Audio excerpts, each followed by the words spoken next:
नमस्कार, मी मंदार फणसे. जागर बळीराजाच्या या कार्यक्रमामध्ये तुमचं सगळ्यांचं स्वागत आहे. या कार्यक्रमामध्ये आज आपण दिवसभर चर्चा करतोय.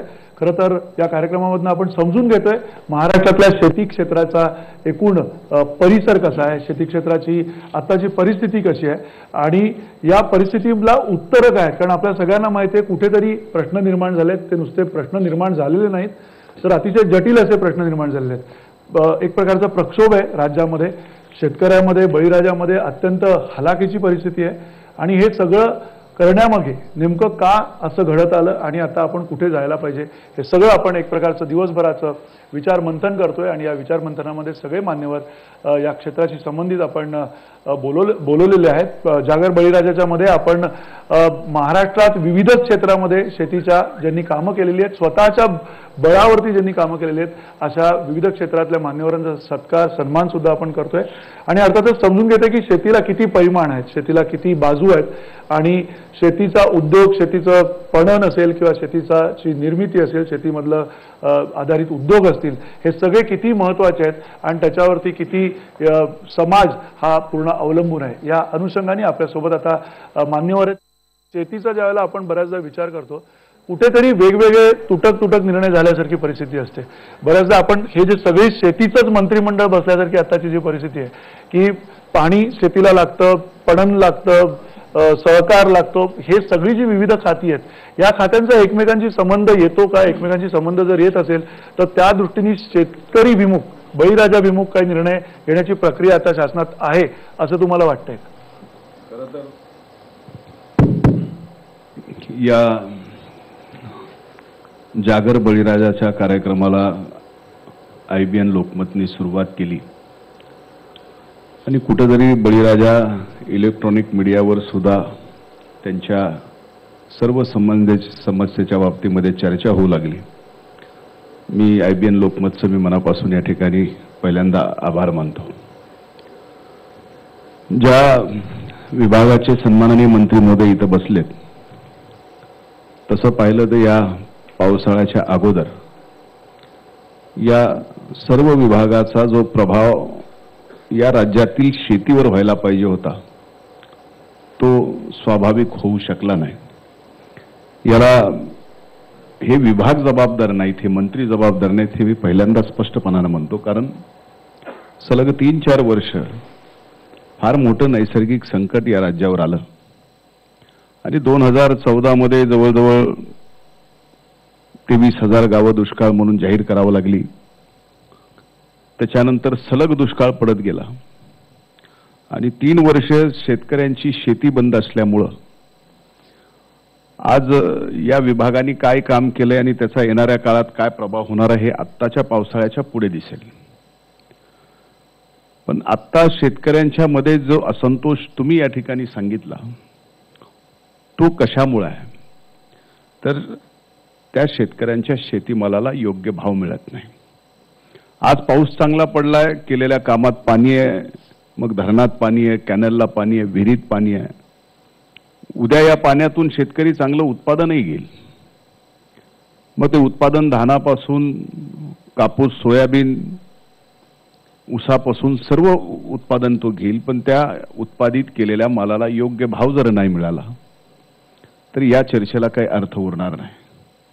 स्वाभाविक मी यापूर्वीच्या चर्चेला काही इथं नव्हतो, पण मला स्पष्टपणाने या ठिकाणी मांडावं असं वाटतं की एक काळ सर्वोत्तम शेती असणारा हा आपलं राज्य, आपला देश आज कनिष्ठ शेती होऊन बसली आहे.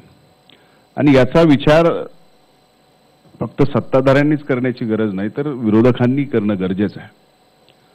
फक्त विनंती एवढीच आहे सरकारला की मधल्या काळामध्ये तुमची नव्यानं सरकार आलं, सुरुवात होती, पण आता आपण सुद्धा या ठिकाणी जुने झालात. त्यामुळे आपल्या सुद्धा या 20 महिन्याच्या अनुभवातून शेतकऱ्यांसाठी खरंच आपण काय केलं हे आम्हाला सुद्धा या ठिकाणी कळायला पाहिजे. शेवटी आम्हाला कळण्यापेक्षा आम्ही आमच्या विरोधी पक्षाच्या अयुद्धातून ते मांडतो, त्याच्यातून सरकारकडून उत्तर घेतो. पण त्याच्यापेक्षाही महत्त्वाचं, आत्ता जर राज्यामध्ये पाऊस काळ चांगला झाला तर शेतकऱ्यांसाठी हे सरकार काय करणार आहे हे सगळ्यात महत्त्वाचा माझा प्रश्न आहे. आणि यामध्ये हे 3-4 विभाग आहेत.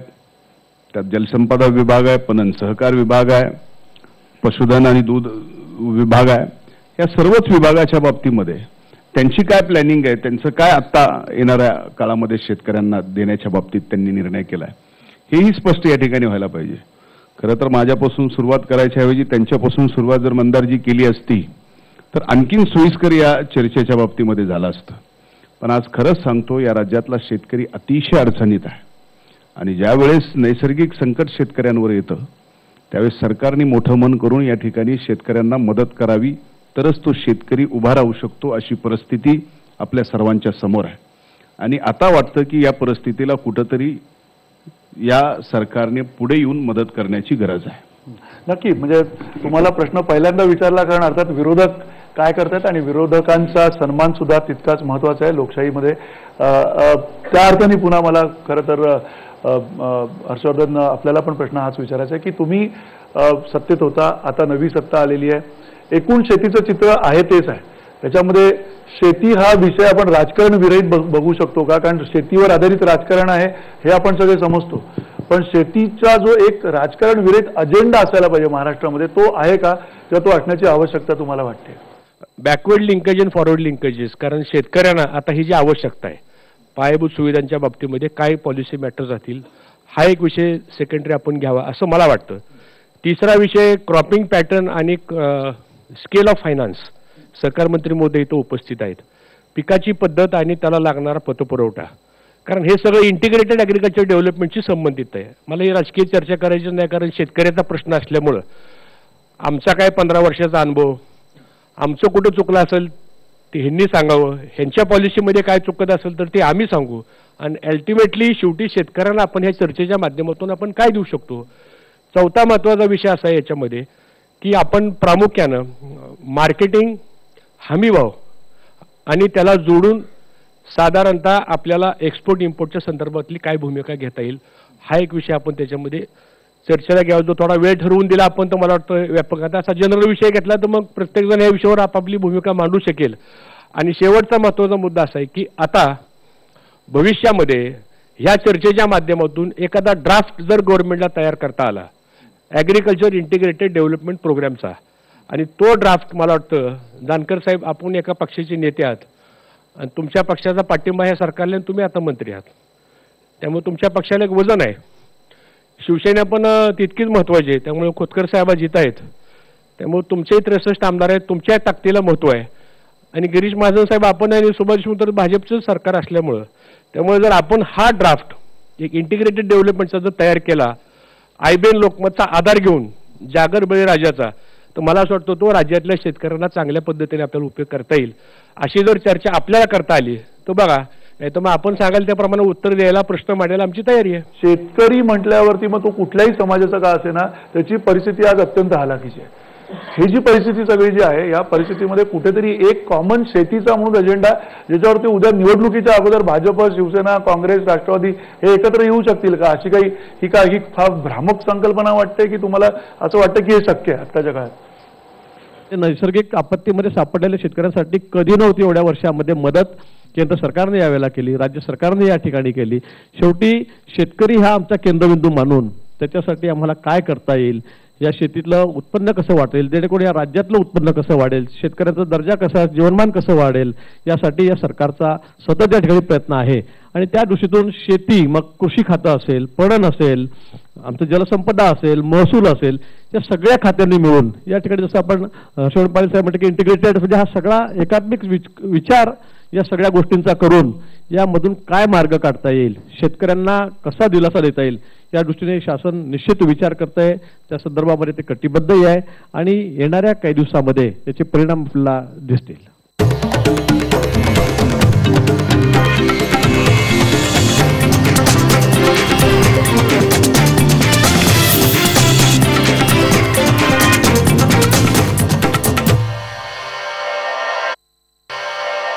सुभाष देशमुख, आपल्याला पुन्हा या सगळ्या संदर्भामध्ये आज सहकार आणि पणन क्षेत्रामध्ये तुम्ही आहात, शेतीशी संबंधित अगदी वित्तपुरवठा असेल, शेतमालाला भाव मिळण्याची प्रक्रिया असेल, ह्या सगळ्या गोष्टींकडे एकात्मिक पद्धतीनं आपण बघतोय का? तुम्हाला त्याच्याकडे, तुम्ही शेती बघितलेली आहे, शेती जवळनं बघितलेली आहे, दूधधंदा तुम्ही जवळनं बघितलेला आहे, हे सगळं असताना तुम्हाला असं वाटतंय का की कुठेतरी सरकार म्हणून एकत्रित विचार सगळ्याचा करतोय, अशी तुमची भावना आहे का?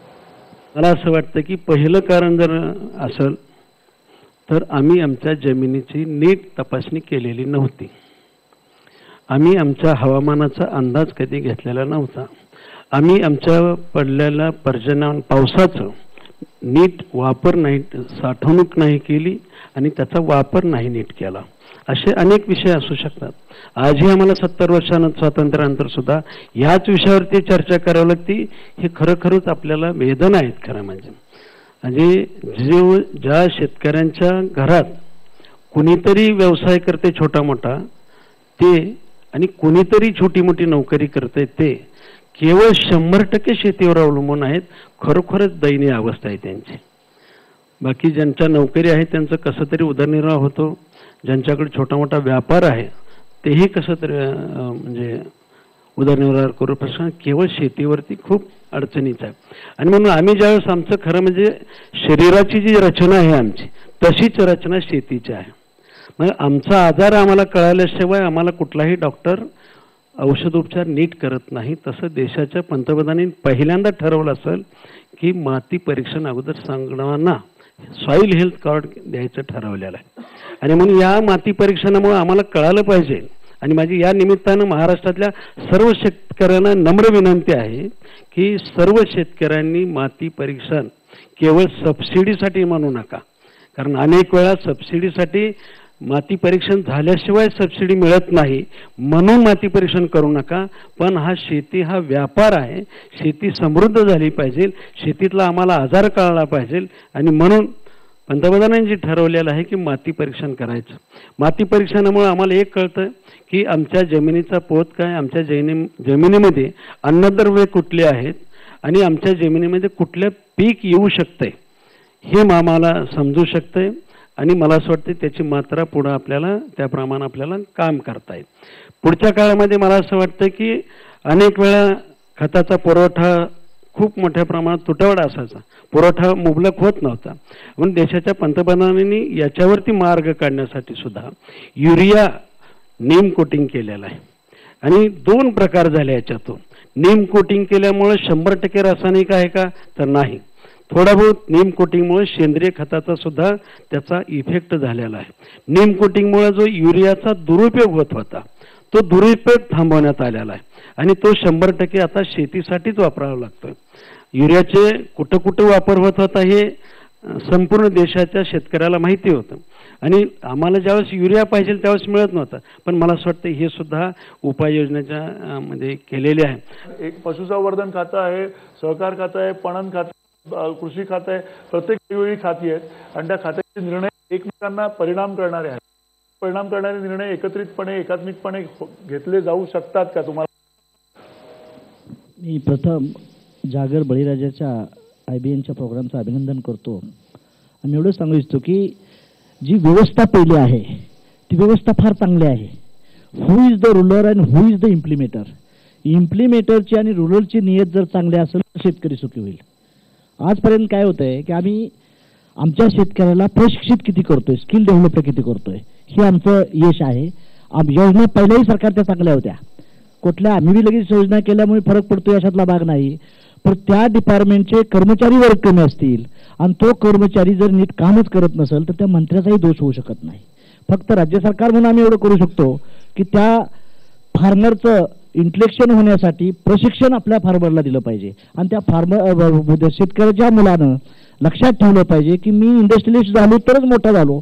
मी MBA होऊन इंजिनियर होऊन जर ॲग्रो बेस्ड इंडस्ट्री काढायला आपल्याला लाज वाटत असेल तर ही जी प्रवृत्ती आहे ती आमच्या शेतकऱ्याच्या मुलानं बंद केली पाहिजे. त्याला आम्ही कमी पडत असो. परंतु आज मी एवढं सांगू इच्छितो की इजी डुईंग बिझनेस ही जी मोदी साहेबांची कल्पना आहे त्यातून इंडस्ट्रीज म्हणजे अंबानी नुसतं हेच नाहीत, शेतकरी बेस्ड सुद्धा आपण उद्योगपती पोरं बनवू शकतो. हे ज्यावेळेस आम्ही तरुणांना आम्ही पटवून देऊ राज्य सरकार म्हणून त्यावेळेस या महाराष्ट्रात एकही शेतकरी आत्महत्या करणार नाही. आज काय झालंय, दुधाच्या बद्दल जगात भारत 1 नंबर दुधात होता. आज आमची अवस्था 7%, 7व्या नंबरवर आहे. ॲनिमल हजबंड्रीमध्ये आम्ही 2 नंबरला होतो, आज आम्ही 6 नंबरला आहे. म्हणजे प्रत्येक बाबतीत मी ज्यावेळेस मिनिस्टरचा कारभार घेतला त्यावेळेस जगाचा अभ्यास केला, देशाचा अभ्यास केला आणि मग मी राज्याचा अभ्यास केला, मी माझ्या डिपार्टमेंटचा अभ्यास केला. त्यावेळेस मला कळालं की माझी काय कुवत आहे ती. मी एवढं सांगू इच्छितो शेतकऱ्यांना की आज इथं राजकारणाची भाषा बोलण्यात काय अर्थ नाही. इथला शेतकरी कसा सुधारला पाहिजे, आत्महत्याग्रस्त कसा गेला पाहिजे, यासाठी आम्ही शासन म्हणून कृषी खातं असेल किंवा सहकार असेल, पणन असेल किंवा आमचं इरिगेशन असेल, ह्या खात्याच्या माध्यमातून आम्हाला काय डेव्हलपमेंट करता येईल त्यासाठी आमच्याकडे काही पॉईंट प्रोग्राम आहेत, काही बुद्धिजीविकासाठी आम्ही चर्चा करतोय. ICRचा प्रशिक्षणाचा कॅम्प आम्ही 2 दिवस अटेंड केला गोव्याला. परत विशाखापट्टणला मी सी फेस्टिवलला गेलतो, 3 दिवस स्टुडंट म्हणून तिथं अभ्यास केला. मला परवाचीच गोष्ट आहे की आमच्याकडे पैसा कमी आहे म्हटले बजेटमध्ये, ठीक आहे कमी आहे. काही पोलंडच्या आणि वेलच्या इंडस्ट्रियलिस्टशी आम्ही बोलल्यानंतर त्यांनी सांगितलं ॲनिमल हजबंड्री, डेअरी डेव्हलपमेंट, फिशरीमध्ये आम्ही फंड युटिलाइज करायला तयार आहे.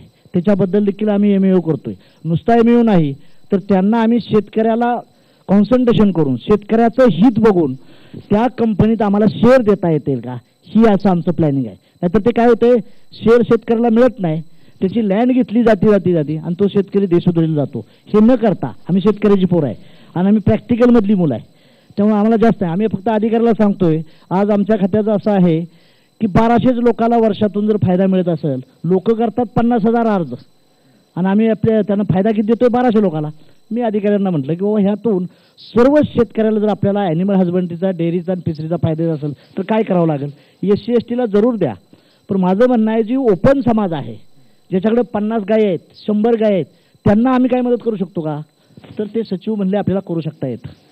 आम्हाला शासनाची मदत न घेता देखील शेतकऱ्याचा पोरगा इंडस्ट्रियलिस्ट कसा, ॲग्रो बेस्ड इंडस्ट्रीज कसं बांधता येईल, ह्या दृष्टीनं आमचं खातं धोरण राबवण्याचा प्रयत्न करत आहे. आज बऱ्याचशा इंडस्ट्रीजचं म्हणणं येतं की तर तुमच्या परमिशन मिळत नाहीत. आम्ही हा निर्णय घेतला 1 विंडो सिस्टम. तो अद्याप इंडस्ट्रियलिस्टने काय करायचं, आमच्याशी कॉन्टॅक्ट करायचा, आमचा कमिशनरच तुम्हाला परमिशन साऱ्या घेऊन देणार, तुम्ही नाही लुडबुड करायची. आम्ही तिथं 4 दिवसाऐवजी 2 दिवसात करण्याचा प्रयत्न करू. अशा दृष्टीनं आम्ही काही निर्णय, या देशाचे पंतप्रधान मोदी साहेब किंवा या राज्याचे मुख्यमंत्री कॅप्टन आमचे देवेंद्र फडणवीस हे शेतकऱ्यांच्या दृष्टीनं पॉझिटिव्ह आहेत. आम्ही जो निर्णय घेतोय त्यांनी आम्हाला कधीही अडवलं नाही. म्हणजे ही चांगलं आहे ना. सायंटिस्टला विचारतोय, IAS ऑफिसला विचारतोय, चळवळीतले आता अधिकारी शेतकरी संघटनेचे जावंदे साहेब बसलेत त्यांच्याशी आम्ही चर्चा करतोय, काही मीडियामधल्या माणसाची चर्चा करतोय आणि त्यातून जे काय पॉझिटिव्ह निघता येईल ते करण्याचा आम्ही प्रयत्न करतो.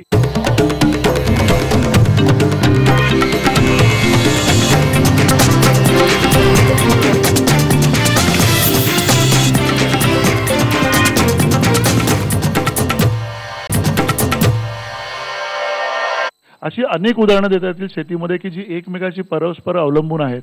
अशा सगळ्या प्रश्नांचा कुठेतरी एक अभ्यास सरकार करतंय का, त्या पद्धतीनं सरकार कुठे काही तज्ज्ञांची चर्चा करतंय का, कारण जोपर्यंत हा एकत्रित विचार होणार नाही, एकात्मिक विचार होणार नाही, तोपर्यंत जो आपल्याला रिझल्ट हवा आहे, ज्या पद्धतीचे परिणाम आपल्याला बघायचे ते बघता येणार नाहीत, असं तुम्हाला वाटतंय का?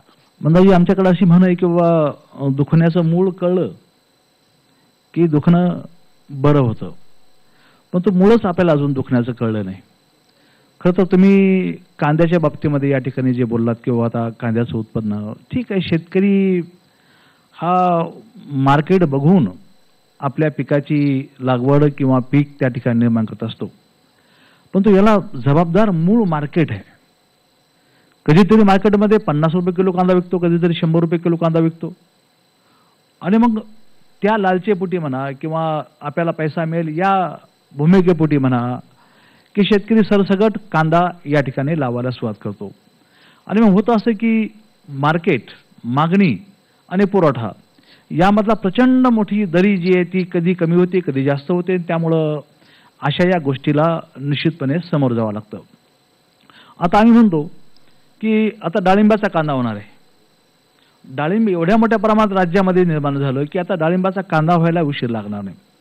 मला असं वाटतं यावर सरकार म्हणून जी काय आमची भूमिका आहे की निश्चितपणे आमच्या कृषी विभागाचे अधिकारी आहेत, आमच्या पणन विभागाचे अधिकारी आहेत, सहकार विभागाचे अधिकारी आहेत, याने निश्चितपणे गावातलं जेवढं काही क्षेत्र आहे, एका गावामध्ये 4000 किंवा 2000 हेक्टर जमीन असेल, या 2000 एकर जमिनीपैकी वर्गवारी आपण केली पाहिजे की 1000 कडधान्यासाठी, 1000 जमीन तेल बियासाठी, 1000 एकर जमीन फळबागासाठी.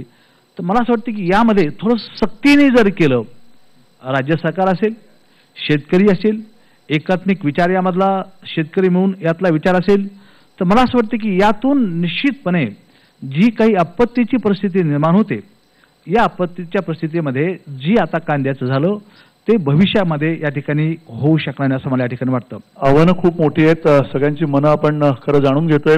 जिल्हाधिकारी म्हणून तुम्ही ज्यावेळेला उस्मानाबादला कामं करत होता, दुष्काळाच्या वेळेला असेल किंवा आताच्या वेळेला सुद्धा, एक प्रशासकीय अधिकारी म्हणून खरं तर तुम्हाला या चर्चेमध्ये अशासाठी समाविष्ट केलं की सरते शेवटी प्रशासनावरती सगळं येतं आणि ही एकात्मिक भावना जी आहे ती प्रशासनाकडे येते की राजकीय खात्यांच्या अनुषंगाने कॅबिनेट मिनिस्ट्रीपासून सगळ्या मिनिस्टर्सकडनं तुमच्यापर्यंत पोहोचायला पाहिजे.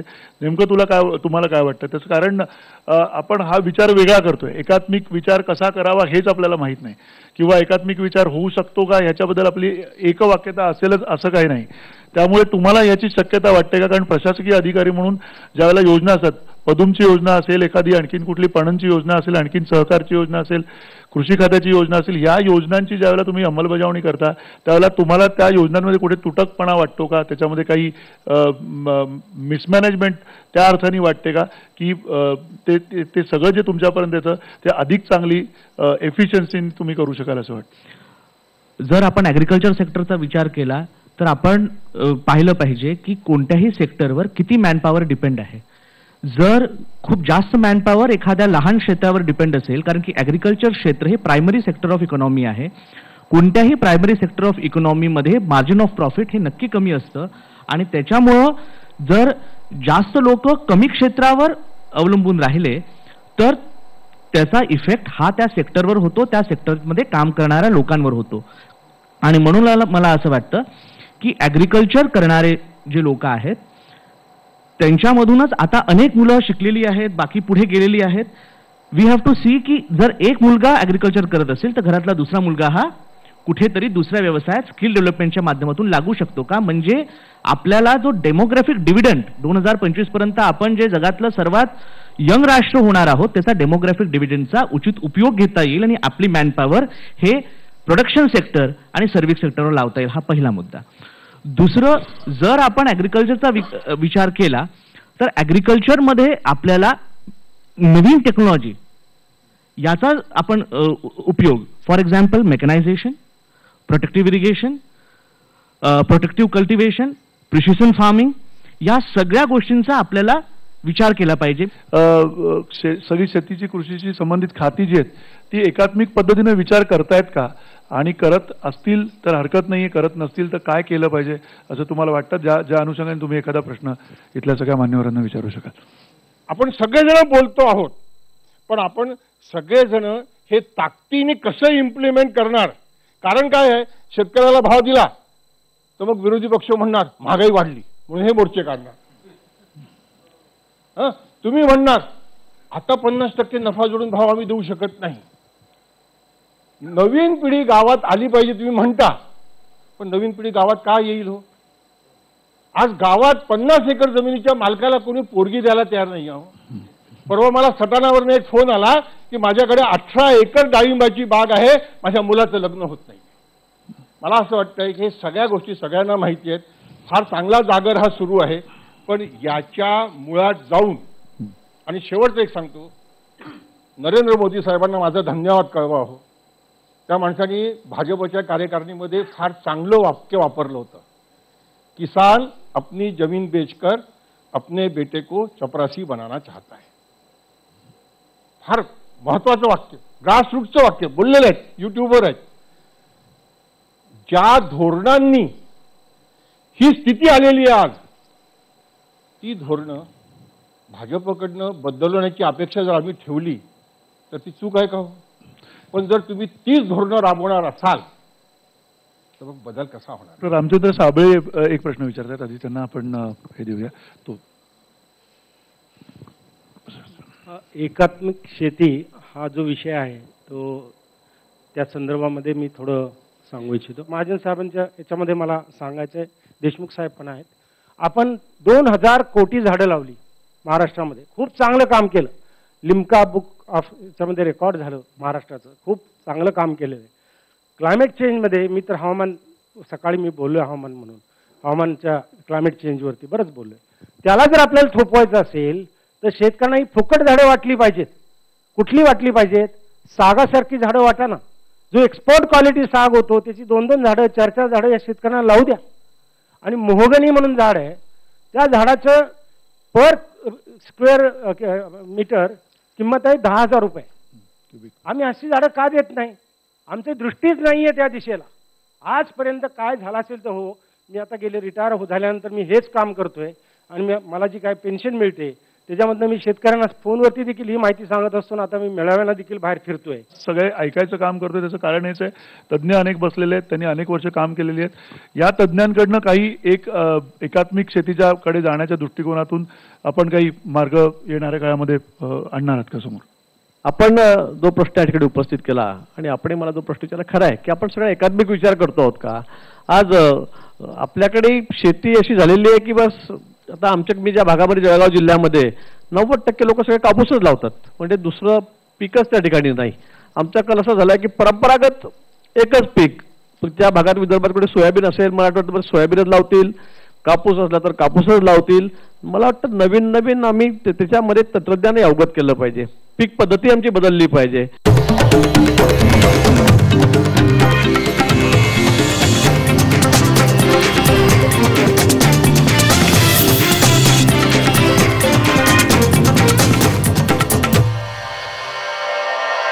स्टार्टअप इंडियासारखी घोषणा केली जाते, मेक इन इंडियासारखी घोषणा केली जाते आणि त्याहीपेक्षा सातत्यानं ह्या घोषणा ज्यावेळेला समोर आपल्या केल्या जातात त्या घोषणांचा लाभ किंवा त्या घोषणांमधनं नेमकं काहीतरी घडतंय असं काही ग्रामीण भागामध्ये तुम्हाला दिसतंय का? ते घडत नसेल तर ती जबाबदारी कोणाची आहे? ती तुमच्या सगळ्या राजकीय नेत्यांची आहे किंवा नाही? नेमकं तुम्हाला काय वाटतं? स्टार्टअप इंडिया असेल किंवा मेक इन इंडिया असेल, मी ज्या ग्रामीण भागात राहतो त्या ग्रामीण भागात स्टार्टअप इंडिया आणि मेक इन इंडियाचा काहीही प्रभाव आतापर्यंत दिसून आलेला नाहीये. आम्हाला स्टार्टअप करायला लावण्यापेक्षा सरकारने स्टार्टअप व्हावं एवढीच माझी अपेक्षा आहे. म्हणजे माझी कुणी आपण उद्योग तिथं करा, आपल्याला 10 उद्योग आहेत. मी खरं तर हा विषय सांगायला पाहिजे का नाही माहीत नाही, पण जुलै महिन्यामध्ये आदरणीय पवार साहेबांच्या सोबत मला नेदरलँडच्या शेती विषयाच्या संबंधित दौऱ्यावर मला जाता आलं. आपण आता ज्यावेळेस इथं ग्रीन हाऊसची चर्चा करतो त्या नेदरलँडमध्ये ग्लास हाऊस होऊन बसलेत. त्या 10,000 स्क्वेअर फीटच्या ग्लास हाऊसमध्ये टोमॅटो सुद्धा लावायचं आहे, मिरची लावायची आहे, ती जमिनीवर लावली जात नाही आहे. नेदरलँडमध्ये सॉइललेस शेती आहे आणि आपण देशमुख साहेब सॉइल परीक्षणाच्या बाबतीत चर्चा करतोय. आणि तिथं इंडियातून जाणारं कोको पीक म्हणजे नारळाचं वरचं टळकर, त्याच्यामध्ये बीज लावलं जातं, त्याच्यात पाणी दिलं जातं, त्याच्यातनं रोप वाढवलं जातं, त्याच्यातून उत्पादन काढलं जातं. हे कदाचित नेदरलँडमध्ये शक्य, मी माझ्या देशात शक्यच होईल हे माझं म्हणणं नाही. पण जोपर्यंत आपण सरकार म्हणून, सरकारचे विभाग म्हणून, सरकारचे अधिकारी म्हणून आणि या देशातले या विषयाचे तज्ज्ञ म्हणून आपलं इनोव्हेटिव्ह स्कीम आपल्या जोपर्यंत आपल्या आणत नाही तोपर्यंत होत नाही. एक त्या 10,000 स्क्वेअर फीटच्या पॉली हाऊसमध्ये 90 टन टमाट्याचं उत्पन्न निघतं. म्हणजे माझ्यासारखा आश्चर्याचा धक्का बसला. हर्षवर्धनजी, थेटपणन म्हणजे तुमच्या काळामध्ये अगदी विखे पाटील असताना, तुम्ही असताना थेटपणनचा निर्णय घेतला गेला त्यावेळेला, आणि आज थेटपणनचं जे चित्र दिसतंय, अनेक छोटे शेतकरी एकत्र येताना दिसत आहेत. त्यांना सुद्धा आज हवा तेवढा प्रतिसाद इथे मिळत असताना शहरांमध्ये त्यांना त्या संधी मिळत नाहीत, कारण शहरांमध्ये अनेक अडचणी आहेत. स्थानिक पातळीवरती गुंडांचा सामना करावा लागतो, स्थानिक पातळीवरती त्यांना कुठेतरी मैदानच मिळत नाही आहेत, अनेक अडचणी आहेत या सगळ्या शेतकऱ्यांना. या शेतकऱ्यांना इथे आणण्यासाठी काय करणार आहात? शहरांमध्ये त्यांना वेगळ्या जागा काय केलं पाहिजे असं तुम्हाला वाटतं? कारण तुम्ही नुसती एक योजना त्यावेळेला केली होती, ती योजनेचं आता श्रेय सुद्धा विद्यमान सरकार घेत आहे की त्यांनी अधिक ती योजना पुढे खुली केलेली आहे. पण नेमकं काय अजून केलं पाहिजे त्याच्यामध्ये? डायरेक्ट मार्केटिंग हा कन्सेप्ट आपण ओपनच केलेला आहे. आता म्हणजे तुम्ही आडत घेणं न घेणं हा भाग नंतरचा आहे, पण आज महाराष्ट्रातला कुठलाही शेतकरी हा आपला स्वतःचा माल तो कुठल्याही बाजारपेठेमध्ये नेऊन विकू शकतो, हे आपण त्याला मुक्तता दिलेलीच आहे.